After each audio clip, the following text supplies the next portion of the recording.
Prezados alunos, boa tarde, ou boa noite, ou bom dia, a depender do horário que você está assistindo esse vídeo. Eu quero aqui parabenizá-lo se você entrou na minha página, curtiu a minha página, porque isso mostra que você está imbuído do propósito de passar no concurso. E eu quero aqui ajudá-los.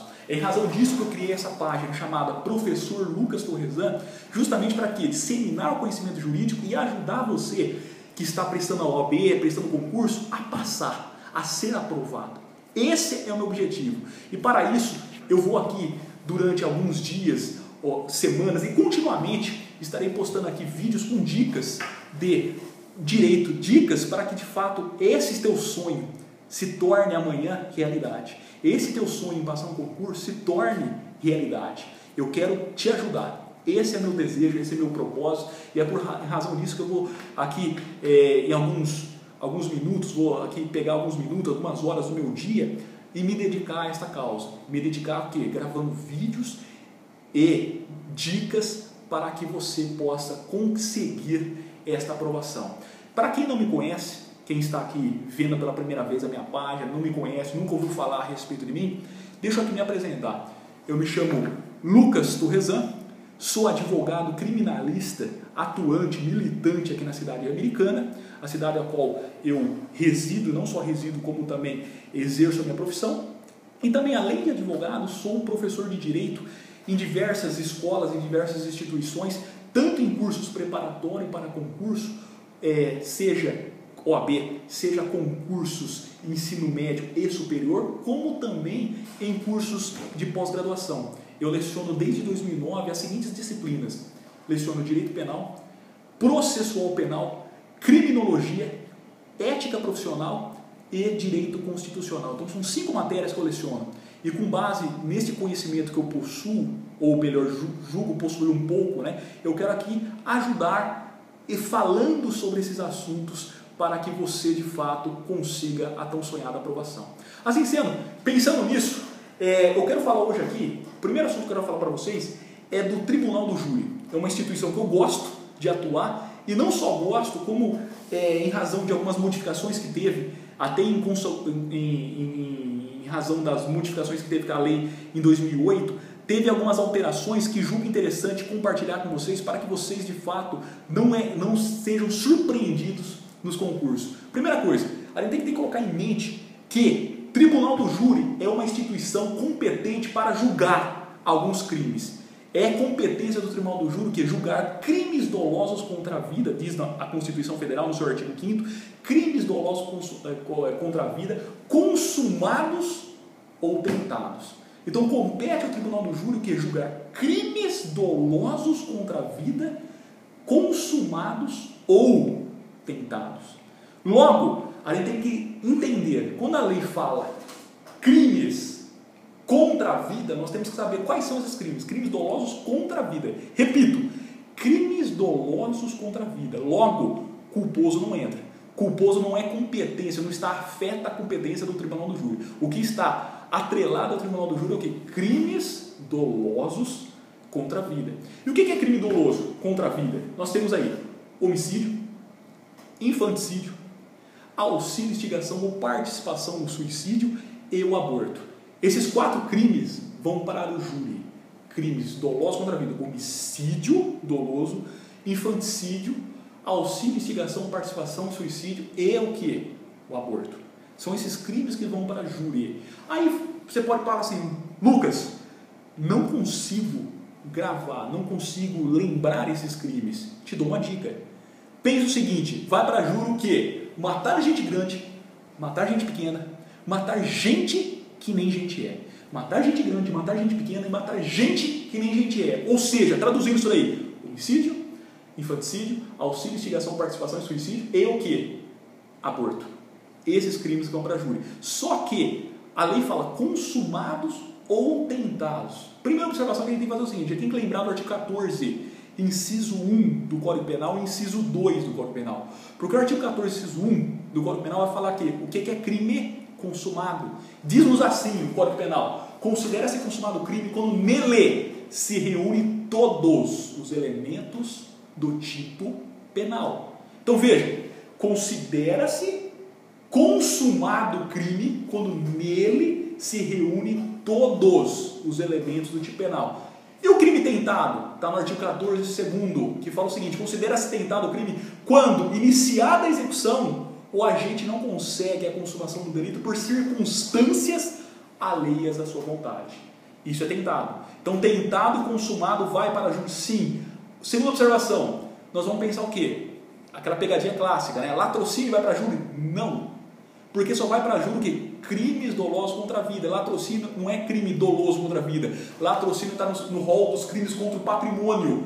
Logo, não vai para júri. Latrocínio não vai para júri. Tanto não vai que existe a súmula 603 do STF, que assim nos diz que não compete ao tribunal do júri julgar crimes de latrocínio. O que é latrocínio? Roubo seguido de morte. Não vai para júri. Não vai para júri. Latrocínio não vai. Só vai para júri o quê? Homicídio, infanticídio, auxílio, instigação ao suicídio e o aborto. Esses 4. Não obstante a isso, uma segunda observação que eu faço é o seguinte: esses crimes que vão para júri poderão ir outros que não são desse rol quando estão que conexo ao crime doloso contra a vida. Como assim? Não entendi. Para pensar. Se você pegar, por exemplo, o crime de estupro, que está lá no 213 do Código Penal, não é um crime contra a vida. Não é um crime doloso contra a vida. Mas ele pode ir para júri? Pode. Se, nas mesmas circunstâncias fáticas, ocorreram que um crime que vai para júri, ou seja, um homicídio junto com estupro, conexo com estupro, esses 2 crimes irão para o tribunal do júri. Por que irão? Porque ele está o quê? Conexo com o que vai para o tribunal do júri. Quer ver outro exemplo? Ocultação de cadáver. Você pega lá 211 do Código Penal, ele por si só não vai para o tribunal do júri. Ocultação de cadáver, que está no 211, não vai para o tribunal do júri. Por que não vai? Porque não é crime doloso contra a vida. Mas, se o agente mata outrem, mata uma pessoa, e depois oculta esse cadáver, oculta esse corpo, para o quê? Para não ser preso, ou então não ser reconhecido, não, seja lá qual circunstância, ele mata e oculta o cadáver, essa ocultação do cadáver, que não iria para a júri, vai para a júri por quê? Porque está conexo com um crime doloso contra a vida. Portanto, o tribunal do júri compete a julgar os crimes dolosos contra a vida, consumados ou tentados, bem como os seus conexos. Os que tiverem conexão com um crime doloso contra a vida, vai também para a júri. Aí, segundo ponto, nós vimos o que é consumado, o que é tentado. Mas aí a gente tem que entender o seguinte: para compreender isso daí melhor, a gente tem que lembrar sempre, artigo 14 do Código Penal. Considera-se consumado o crime quando ele se reúne todos os elementos do tipo penal. Artigo 14, segundo, considera-se tentado o crime quando, iniciada a execução, o agente não consegue a consumação do delito. Por quê? Por circunstâncias alheias à sua vontade. Aí a gente tem que lembrar o quê? O iter criminis. Para a gente lembrar, para a gente entender quando que tem consumação e quando de fato tem tentativa, nós temos que nos socorrermos do iter criminis. O que é o iter criminis? Iter, não é inter. Iter criminis. Iter criminis é o que? O caminho, o percurso do crime. Aí nós temos que lembrar o quê? Primeira fase. Primeira fase é chamada fase de cogitação. Nessa fase, ela é impunível. Não começa a responsabilidade do agente. O agente não responde por crime quando está na fase de cogitação. O que é a fase de cogitação? O que está na cabeça, na mente do agente. Ou seja, o que ele está pensando? Ele está arquitetando cometer um crime? Está arquitetando na mente. Então, enquanto está aqui, não há punição, não há crime, não há responsabilidade. Segunda fase, nós temos uma fase aqui, preparação. A doutrina fala aqui, primeira fase, cogitação. Segunda fase, preparação. Terceira fase, nós temos execução. E quarta fase, consumação. Então veja, em regra, a segunda fase não há responsabilidade. Repito, em regra, que a segunda fase é o quê? Atos preparatórios. Primeira fase, cogitação. Segunda fase, o quê? Atos preparatórios. Ou seja, reunir elementos para a prática do crime. Em regra, essa fase não é punível. Por que em regra não é? Porque não é só nós nos atentarmos ao artigo 288 do Código Penal, que antigamente falavam que quadrilha ou bando, que era o 288, é o que? Quadrilha ou bando. Hoje, com a atual legislação, mudou isso daí para que? Associação criminosa. Veja, ali é punido a atitude de quem? Se reúne 3 ou mais pessoas para a prática de crimes. Veja, ele ainda não cometeu o crime, mas se reúne para a prática do crime. Nós temos o que? Um ato preparatório. Que em regra, nós vimos que não é punível, mas ali a lei pune o ato preparatório, 288. Então, em regra, os atos preparatórios não é punível. A segunda fase não é punível. Mas, pode ser. Um exemplo disso, citei para vocês o que? O artigo 288, porque a lei expressamente assim diz. A terceira fase nós temos a execução e a quarta fase a consumação. Só que entre a execução e a consumação pode haver aí o que? A tentativa. Por quê? Pode haver a tentativa, pode haver também o que? A desistência voluntária, que está no artigo 15 do Código Penal. O que difere a tentativa da desistência voluntária? A tentativa é o quê? Artigo 14, segundo do Código Penal fala o quê? O agente iniciada a execução não consegue a consumação por vontade dele, não, mas por circunstâncias alheias à sua vontade. Exemplo, o agente dá um tiro na vítima, dispara com a sua arma um tiro, podendo prosseguir, ele tinha mais projéteis. Quando ele vai dar o segundo tiro, a vítima não faleceu ainda, ele quer matar a vítima, mas ele é o quê? Surpreendido o quê? Por pessoas que o impedem de prosseguir. Ou seja, circunstâncias alheias à sua vontade. Ele não queria parar, ele não queria desistir, mas ele, podendo progredir, continuar na empreitada criminosa, foi o que? Surpreendido por circunstâncias alheias à sua vontade e não conseguiu o seu intento, que era o quê? Matar. Por que eu falo isso? Porque difere-se a tentativa da desistência voluntária. Porque a desistência voluntária é o seguinte: o agente, podendo progredir, podendo continuar na empreitada criminosa, ele voluntariamente desiste. Quer ver um exemplo? Um exemplo que eu citei para vocês. Dá um tiro na vítima, tem bala, tem bala na arma, ele poderia continuar, não tem ninguém o impedindo de continuar, mas ele voluntariamente desiste de prosseguir. Desistem de prosseguir no que? Para a consumação do crime. O que acontece? Diz o artigo 15 do Código Penal que ele responde pelos atos até então praticados. No caso aí, ele não vai responder por tentativa de homicídio, mas por quê? Por lesão corporal. Já na tentativa, o que acontece? Que é as circunstâncias alheias à vontade da gente, o que acontece? Há uma causa de diminuição da pena de 1/3 a 2/3. Então veja, a tentativa difere-se da desistência voluntária. A tentativa o quê? Ele não consegue, a gente não consegue a consumação do delito por circunstâncias alheias à sua vontade. Qual que é a consequência? 1/3 de diminuição da pena, causa de diminuição da pena, de 1/3 a 2/3. Ao passo que a desistência voluntária, que está no artigo 15 do Código Penal, ele responde pelos atos até então praticados. Por que eu estou falando isso? Porque, voltando, o que vai para júri? Crimes dolosos contra a vida, tentado ou consumado, bem como que os seus conexos. Não obstante a isso, se fala crimes dolosos contra a vida, nós temos que entender o que é dolo. Aí nós temos que nos socorrer no artigo 18 do Código Penal, que diz o seguinte: considera-se doloso o crime quando a gente quer praticar, tem consciência e vontade de praticar o crime, ou então ele assume o risco da ocorrência do resultado. Veja, então quando a gente fala no artigo 18 de crime doloso, nós temos o dolo direto e nós temos o dolo eventual. Para o dolo direto, a doutrina consagrou a teoria do quê? Teoria da vontade.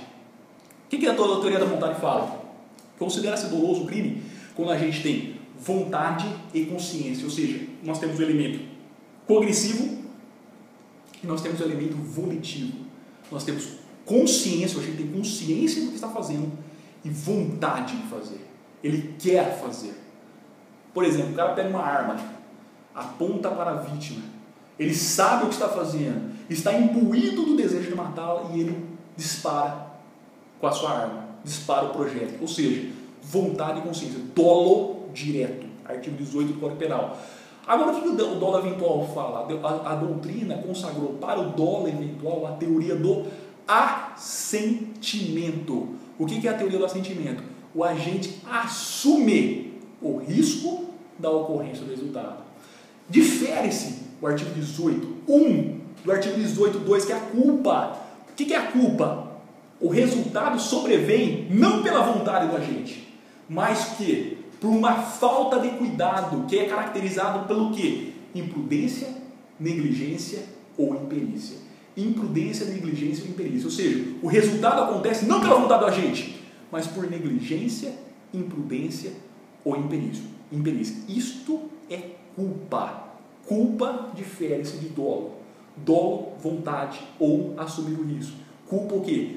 A gente não quer, mas o resultado vem por uma falta de cuidado, por uma quebra do dever objetivo de cuidado. Então, crimes culposos não vão para a júri. Só vai o quê? Crimes dolosos.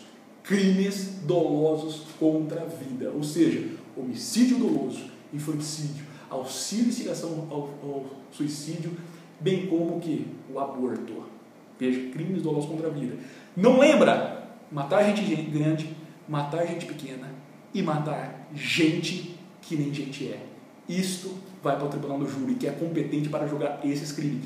E no tribunal do júri devemos lembrar sempre o quê? Quais são os princípios? Plenitude de defesa, aqui não fala em ampla defesa, fala plenitude de defesa, sigilo das votações e soberania dos veredictos. Beleza, gente? É a dica que eu dou para hoje. Logo mais, postarei outros vídeos com outras dicas pontuais para que você possa ser aprovado. Vai em frente, estamos juntos, você vai passar. Um abraço, tudo de bom, gente. Bons estudos. Até mais.